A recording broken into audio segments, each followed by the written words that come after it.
इस चैनल से जुड़े रहने के लिए यूट्यूब पर रूहानी नेटवर्क को जरूर सब्सक्राइब करें और घंटी वाले बटन को भी दबा दें ताकि हर रोज आपको नई शरीफ पढ़िए अल्लाहुम्मा सल्ली अला सय्यदिना व मौलाना मुहम्मदिन बारिक वसल्लिम सल्लु अलैहि सलातम व सलामन अलैका या रसूल अल्लाह सल्लल्लाहु ताला अलैहि वसल्लम।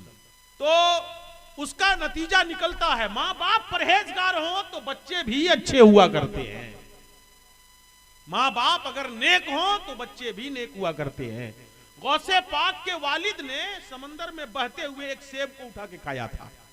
मसला पूछने जाइएगा किसी मुफ्ती से ना कि हजरत समंदर में एक सेब बहता हुआ जा रहा था, मैंने उठा के खाया, जायज हुआ या नाजायज? तो मुफ्ती साहब मसला बताएगा जायज है, क्योंकि ऐसी चीज जो मामूली हो, बहुत कीमती ना हो, मामूली चीज हो और जाये होने वाली हो, तो उसको उठा के अगर खा लिया आपने तो हराम और नाजायज नहीं हुआ। वो एक मामूली चीज थी, जा रही थी, उन्होंने अगर नहीं उठाते तो वो बह करके जाये हो जाता, मगर उठा के खा लिया तो खाने के बाद बेचैनी, मैंने किसका सेब खा लिया, कहां का था वो। अब वो सेब जिधर से आया था उधर चले, और चलते चलते चले गए तो देखा एक बाग है सेब का, और उसमें से एक दरख्त की टहनी झुकी हुई है समंदर की जानिब। दिमाग में आया कि हो सकता है इसी टहनी का सेब टूटकर गिरा और बहता हुआ जा रहा था।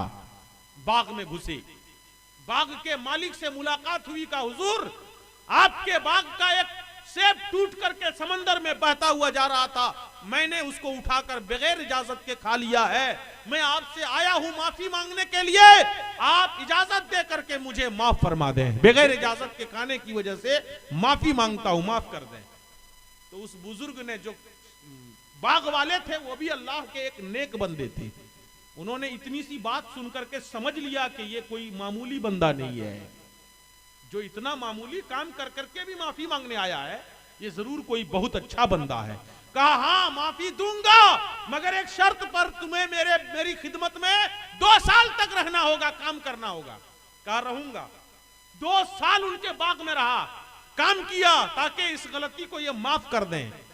दुनिया में मशक्कत उठा उठा करके अपने आप को आखिरत की जिल्लत से बचाने की वो कोशिश करते थे, मगर हम लोग आज दुनिया में आराम उठा उठा करके आखिरत की मशक्कत को बढ़ाने की कोशिश कर रहे हैं।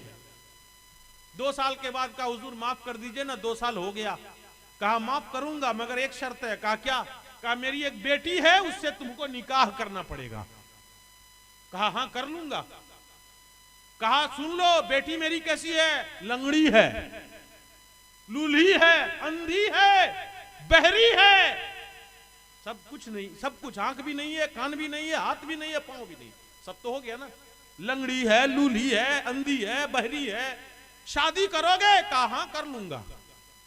आज का नौजवान होता तो करता, कहा जो करना है करो तुम, हम नहीं करेंगे, कह के और चल देता ना। पहली बात तो माफी मांगने नहीं जाता, लेकिन उन्होंने कहा हाँ करूंगा। शादी हो गई, और होने के बाद जब पहली रात लड़की से मिलने के लिए करीब गए तो क्या देखा, एक हुस्नो जमाल की मलका बैठी हुई है, हाथ भी सलामत है, पांव भी सलामत है, आंख भी सलामत है, जबान भी सलामत है, कान भी सलामत है। पलट कर वापस आ गए। कहा हुजूर आपने जो बताया था उसके खिलाफ है वो लड़की, शायद कोई दूसरी आ गई है रूम में। कहा नहीं वही है, मैंने उसे अंधी इसलिए कहा था कि कभी जिंदगी में उसने कोई गुनाह नहीं देखा है। सुभान अल्लाह। मैंने उसको लंगड़ी इसलिए कहा कि कभी भी अपने पांव से चलकर किसी गुनाह की तरफ नहीं गई है। वो नेक बंदा था और एक नेक बंदी थी, दोनों के नतीजे से एक लड़का पैदा हुआ जो जमाने का गौस हुआ, गौसे आजम दस्तगीर रदियल्लाहु ताला अन्हु पैदा हुआ। पूरी दुनिया के गौस बने, गौसे आजम बने, माँ बाप अच्छे हुए तो बने, है कि नहीं है? और आपको मालूम है बड़ी कुर्बानियां दे दे करके नेक बंदे पैदा होते हैं। बात आ गई है तो एक बात और सुना देता हूं, वरना खत्म करना चाहिए मुझको। एक बात सुनना चाहते हैं? इजाजत है? कह दूं? हजरत अब्दुल रहमान इब्ने कासिम रहमतुल्लाह ताला अलैह, लड़कपन का जमाना था, कभी कभी मजबूरी में अभी आदमी शादी कर लेता है, होता है कि नहीं?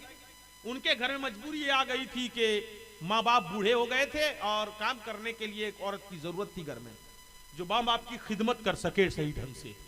तो कौन कर सकेगा खिदमत माँ बाप की, जो सब घर की अपनी होगी वही ना। तो हजरत अब्दुर्रहमान इब्ने कासिम ने अपनी चचा की लड़की से शादी कर लिया। शादी करने के बाद उन्होंने अपनी बीवी से पहली ही रात में क्या कहा, कहने लगा कि ऐ मेरी शरीक हयात, मेरे दिल में एक तमन्ना है जो मैं तुझे कहना चाहता हूं। क्या कहिए?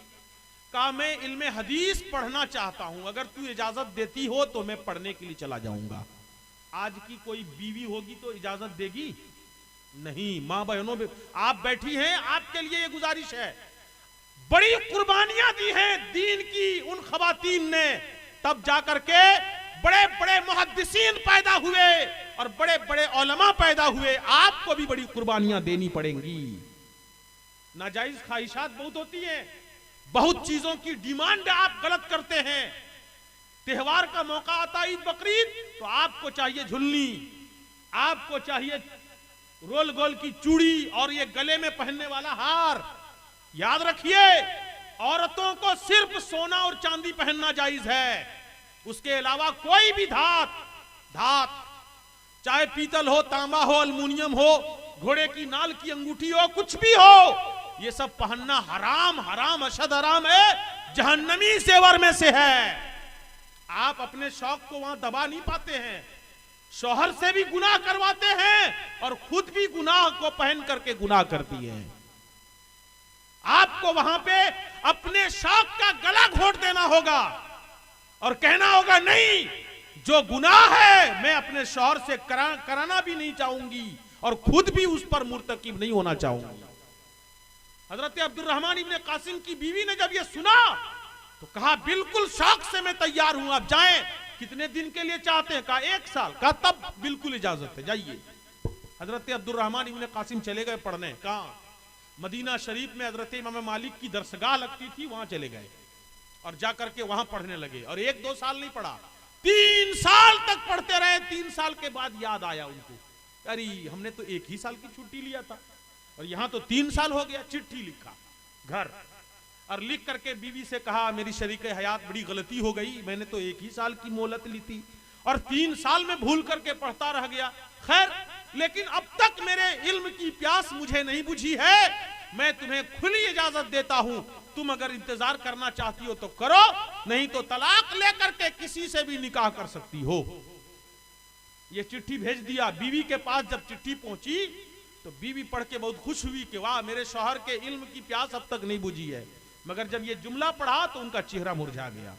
जवाब लिखा उन्होंने उधर से, ऐ मेरे सरताज, ये कैसे सोच लिया आपने कि मैं आपसे तलाक लेकर किसी दूसरे से निकाह कर लूं? नहीं, कसम है परवरदिगार की, अगर पूरी जिंदगी आप पढ़ना चाहेंगे तो मैं पूरी जिंदगी आपका इंतजार करूंगी। सुभान अल्लाह।